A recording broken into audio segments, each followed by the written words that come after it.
இறைவா, சுந்தரருக்கு தூது சென்று சொற்கேச, உன் மனம் என்ன கல்லா, உன் மனம் என்ன இரும்பா, உன் மனம் என்ன கற்பாறையா?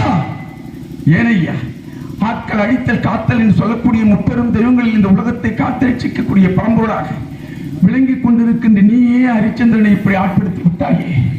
ஆனால் ஒன்று மட்டும் சொல்லுகிறேன், என் மன்னனுக்கு எத்தனை சோதனைகளை வேண்டுமானாலும் அடுக்கடுக்காக அள்ளி கொடுங்க. அத்தனையும் தாண்டி சத்தியத்தை நிலைநாட்டப் போகிறான் எனது மன்னன். அதில் சந்தேகமோ ஐயப்பாடோ தங்களுக்கு வேண்டாம். கண்டின் பாக இந்த உலகத்தில் வந்து இந்த பிராமண கேள்விக்கு முதிர்ந்த பிட்டுக்கு மஞ்சு வந்து பிரம்பால் அடிபட்டாய். கண்ணப்ப நாயனாருக்கு காட்சி கொடுத்திருக்கிறாய். கருணை வடிவம் கொண்டவன் தாங்கள் என்று எல்லோரும் பேசிக் கொண்டிருக்கிறார்கள்.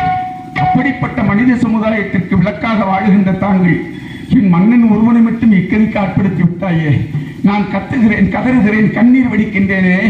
என் மன்னன் எங்கு அழுகின்றாரோ, என் மன்னனின் மனைவி எனது தாய் சந்திரமதி அவர்கள் எங்கு கதறுகிறார்களோ, அந்த மைந்தன் எங்கு இருக்கின்றாரோ.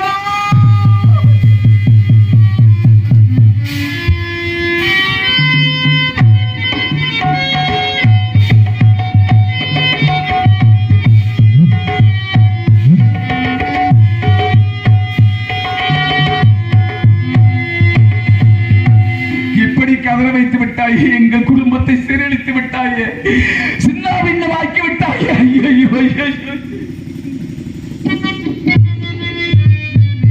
நாங்கள் கத்துகின்ற அத்தனை செய்திகளும் தங்கள் காதுகளுக்கு கேட்கவில்லை.